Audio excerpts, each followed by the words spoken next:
Who was Jesus? Is he a historical character? Who wrote the Gospels? Why are they written in Greek? Why did they have a pro-Roman perspective? Why was the religion headquartered in Rome? Those were the mysteries that I saw about the Gospels. The origin of the Christian religion has been a subject steeped in mystery for nearly 2,000 years.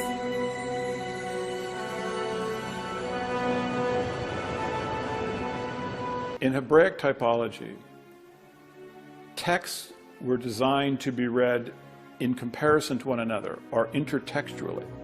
And in doing so, a meaning that would not be visible in the surface narration would become apparent to someone who understood the typologic connection between the stories. Hebraic typology connects prophets. Events from the life of one prophet are placed into the life of a subsequent prophet. And this shows that there is a divine pattern established by God connecting his prophets to one another.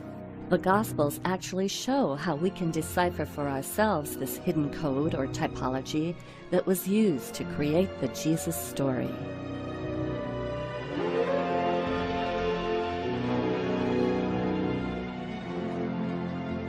At the very beginning of the Gospels, there's a primer of this typology. What the author of Matthew has done is take events from the Old Testament and place them into the life of Jesus. These events occur in the same sequence in the story of Jesus as they occur in the Old Testament. Numerous Bible scholars had already identified the following parallels. Both stories have a patriarch named Joseph who travels from Israel to Egypt, a ruler who massacres innocent boys, a divine character who states that all the men are dead who sought your life, and then a return from Egypt to Israel. This is followed by events which have passing through water. In the Old Testament, the Israelites pass through the Red Sea. In Matthew, Jesus is given a baptism in which he passes through water. We then travel into the wilderness. The Israelites are in the wilderness for 40 years. Jesus goes into the wilderness for 40 days. Finally, we have the three temptations. In the Old Testament, we have the temptation by bread, the statement, "Do not tempt God," and the commandment to worship only God. These appear again in Matthew, where Jesus is tempted by bread, tells the devil, "Do not tempt God," and instructs him to worship only God. Therefore, when you compare the life of Jesus with the life of Moses, you see a linkage that shows that the character in the Gospels was divinely connected to the character in the Old Testament. The life of the first Savior of Israel, Moses, foresaw the life of Jesus, who's now claiming to be the next Savior of Israel. To understand the rest of the Jesus story, his adult ministry, we simply need to know that the same system of parallel names, locations, and concepts occurring in the same sequence was used to connect Jesus in the Gospels to Titus in the works of Josephus. Our scholars explain this gospel typology in the following three examples.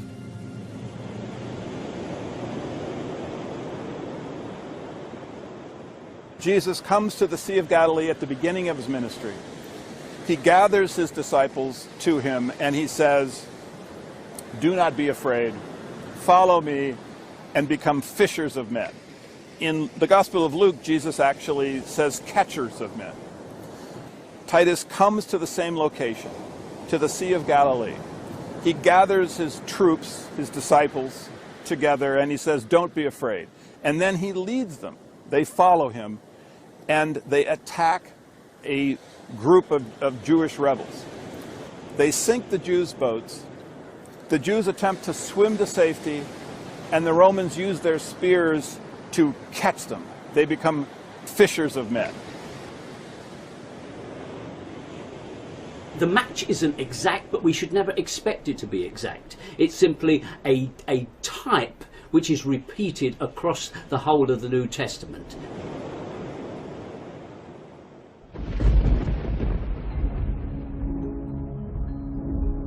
Jesus is constantly dealing with devils. Josephus also deals with devils, but Josephus defines who these devils are. He states that the devils are those individuals who have a rebellious spirit and rebel against Rome. At Gadara, Jesus encounters one man who has a legion of demons inside his mind.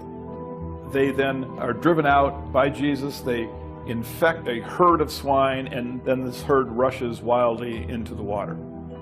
This is a parallel to Titus's battle at Gadara, where one individual infects an entire legion of Jews with his demonic spirit, and then that group in turn infects another group, and this combined group is driven by the Romans into the sea. What's being suggested here is that this story that you find in the Gospels is in some ways sort of like a grim parable about that military event. It's sort of like a bit tongue-in-cheek, I think. The Romans had a vicious sense of humour like this, a very black sense of humour.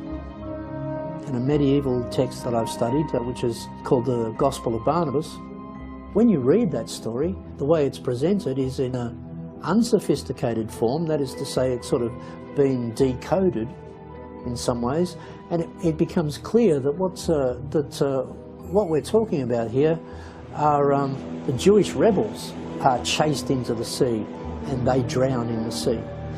In the Gospels, these are presented as pigs. This is once again a very dark, black sort of Roman sense of humour. Some of this literature really needs to be understood like that.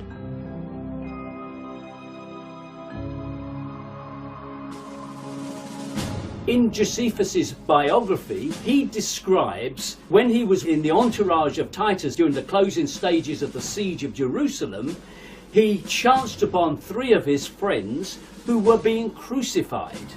And he pleaded with Titus for their release. And Titus gave that permission, and the 3 figures were removed from the cross. 2 of them died, and 1 revived. Now, if you're looking for a stereotypic example of how some idea was floated into the mind of someone writing the Gospels, that is a pretty clear example. It's certainly a strange occurrence that we find such an incident in the works of Josephus when it shows up in such a dramatic form in the Gospels.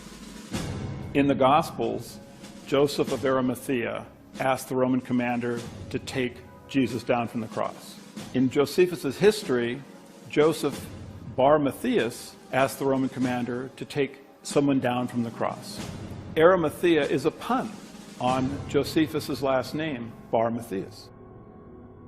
When you read our sources really carefully, and you have to do it really, really carefully, because they didn't spell it out for us. It's effectively very well hidden.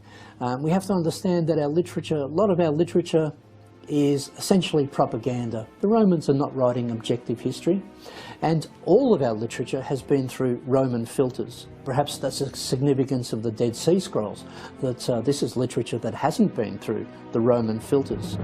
It's important to realize that Josephus wrote in an era when allegory was regarded as a science. Educated readers were expected to be able to see another meaning in religious texts than the one that appeared in the surface narration. We're dealing with Roman literature on the one hand and Jewish literature on the other, and it has to be said that in both cases they're much more sophisticated, much more multi-layered and elusive and much trickier than modern readers suspect. No, it's not a simple literature. It's very, very complex, allegorical literature that indulges in the literary games that the Romans played. The more you understand about Roman literature in this period, and then you place the Gospels and other Christian literature in that same milieu, you can start to see the games that are being played in that literature. Now, these parallels have been seen by other scholars, but what they failed to notice is that they occur in the same sequence, and thereby they create a typologic pattern. The Flavian thesis, it's trying to read these texts in context, because in any given text, you've got the text in the first instance, and then you've got the context, the environment in which it happened, and of course in all of these texts also you've got a subtext. So you've got text, context and subtext, and you have to be able to read all of those things. And unfortunately, many religious people who are coming out of seminaries, who are coming out of religious colleges, they're just not being trained in this sort of level of reading. They're instead being trained to just read on one level, which is a literal level. And I think that that's very unfortunate, and that really needs to be challenged. By studying the multiple layers in these ancient texts in the original Greek language, Joseph Atwill was able to discover not just a handful, but over 40 typological parallels between the Gospels and the works of Josephus, which show that the ministry of Jesus Christ followed in exact sequence the military campaign of Titus Flavius, through parallel names, locations, and concepts. Once I understood the system that the Flavians were using to link Jesus and Titus, I was able to discover dozens of these parallels between Jesus and Titus. And what was amazing is that they occurred in the same sequence. And this simply proves that this was deliberate, that these unusual parallels had been created by the Flavians as a signature. It is their way of telling posterity that they authored the Gospels. These parallels are the Flavian signature of the Gospels.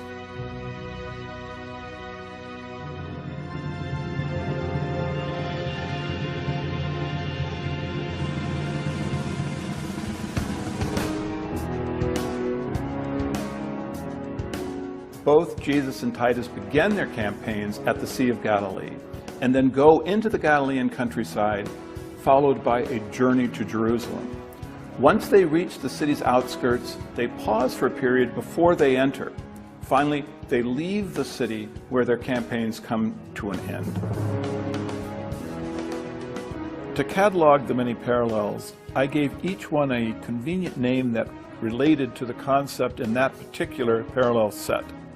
Starting at Galilee, each of these are episodes that occurred both in the gospel story of Jesus and in the history of Titus's military campaign.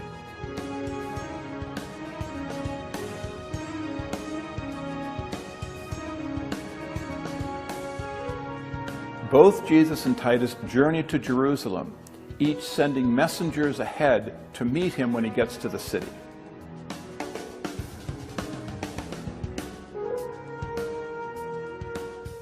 When the Romans get to Jerusalem, they notice that the Jewish factions are fighting against themselves.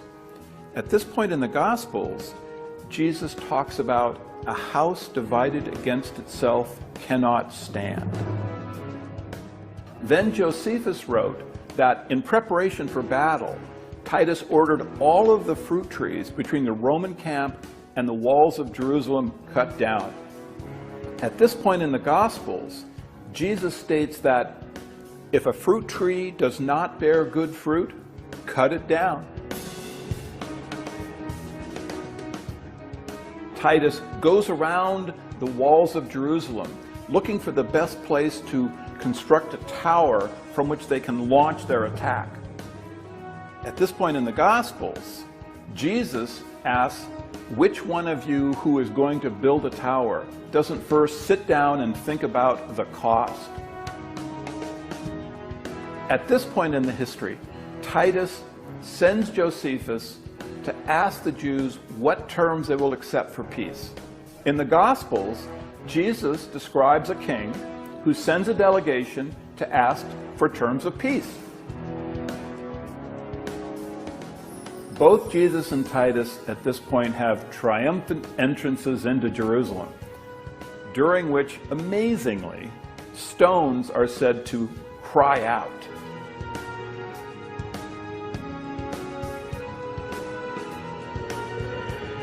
Each then drives a den of thieves out from the area in front of the temple. This is followed by Titus encircling Jerusalem with a wall and Jesus predicting that Jerusalem will be encircled with a wall. Because of the wall, starvation sets in Jerusalem. Josephus wrote that a woman named Mary, who called her son a myth for the world, slayed him, ate him, thereby turning him into a human Passover lamb. In the Gospels, we now have the Last Supper. Jesus tells his disciples, "Take, eat, this is my body, this is my blood," thereby turning him into a human Passover lamb. Here then is the Flavian signature of their authorship of the Gospels. You can see the fingerprints, that they've left their fingerprints all over these texts. You can start to, as it were, decode these texts and start to arrive at some really startling conclusions about how early Christianity first arose. Our scholars have shown that the Gospels were not the product of primitive Jewish fishermen. Rather, they are a sophisticated literary work combining religious ideas of the day with Roman political perspective and power. Joseph Atwell's research reveals that reading the works of Josephus concurrently with the New Testament shows that the events of Jesus' life were not historical, but rather all of them are dependent on the events in the military campaign of Titus Flavius. Jesus Christ was an allegory for the Roman Caesar Titus, the Messiah of the Roman Empire, the Roman son of a god that Christianity was set up to worship. I certainly don't want to undermine the positive things in Christianity. I'm happy to admit that there are positive things in Christianity and in other religions as well. What's at issue here are the historical claims of these religions. Traditionally, religious dogma has forbidden the examination of historical discoveries or the inclusion of certain scientific findings in their teachings, asking their followers instead to blindly believe as they say, not as the objective facts may show. We live in a time, perhaps it's a new intellectual renaissance, which is getting fed up with many of the structures that we live with, and which is recognizing major frauds at the heart of our financial markets and the heart of our industry, and the plug is being pulled on them. And my view is that we have yet another fraud, the biggest of them all, and it's a fraud at the heart of Christianity. And it is a time for whistleblowers to come out and to make this information available not just to scholars in academic journals, but to have it widely available to anybody who wants to know. It's helpful to hear a wide diversity of voices in order for people to arrive at their own conclusions, and the theories brought forth by our scholars are a part of that diversity. When they hear that the Jesus story is a myth, people feel that you're taking something away, but you're really not. You push people and you go, why do you believe in historical Jesus? Often people will go, well, you know, the Bible or something. But when you go, well, have you studied it as an historical document? Have you looked at the evidence? They'll go, well, no, I haven't. So that's not the real reason. The real reason when you push people is, well, I have a relationship with Jesus. I have a personal relationship with Jesus, and that's what I don't want to lose. And that's a really good reason to be a Gnostic and a really bad reason to be a literalist. The Gnostics, as well as pre-Christian pagan mystery schools, believed that the myth of the dying and resurrecting God-man was an allegory to be used for personal growth, to die to their lower nature and arise to their higher nature. The literalists took control of the original myth and shaped it so it would take the power away from the individual and place it into a central authority. Rediscovering the original myth gives people the freedom to choose the beliefs that truly serve them. Okay, some Christians have developed their personal faith to the extent that Christ is this energy or force or power within them. This is how they have interpreted the story now. The story has become again what it actually began as, an allegory. I have no issue with the Christ within. I have an issue with the church militant. What threatens humanity is organised, regimentised religion on the march, taken so seriously that you will act out its worst precepts. If we examine all the religions of the world, we find that there is a common thread that connects all faiths and all people. And it is from this connection that we can make the choices that have now become so critical to our future. I like to focus on the origins of religious ideas. And it turns out that they're very unifying underneath all of the divisiveness that we see on the surface. It would be extremely helpful for all of humanity to realize that there is this underlying unity.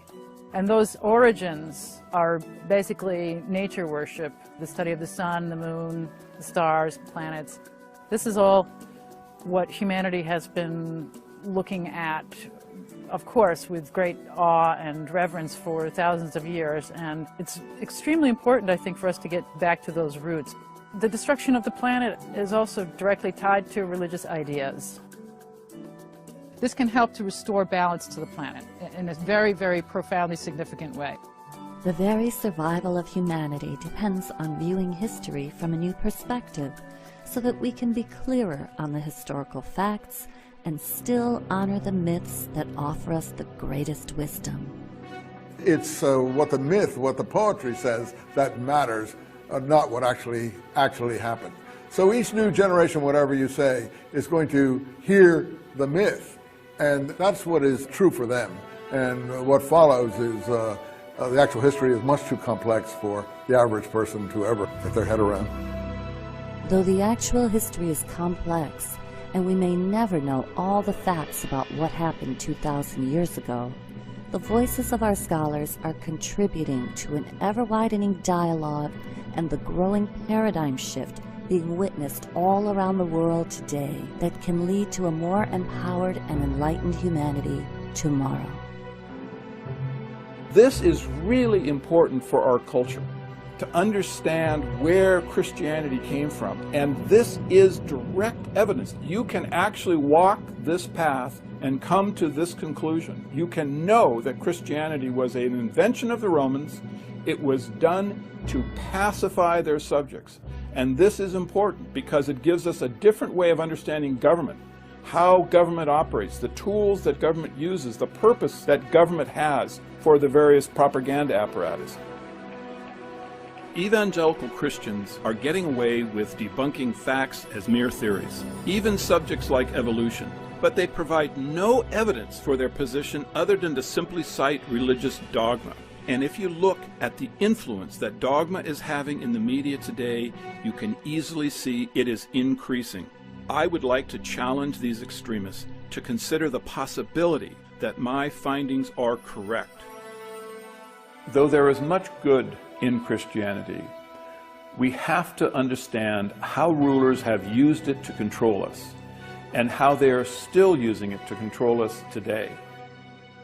I hope citizens will be more skeptical when they hear an authority figure using faith to interpret laws or a belief in Armageddon to create governmental policies.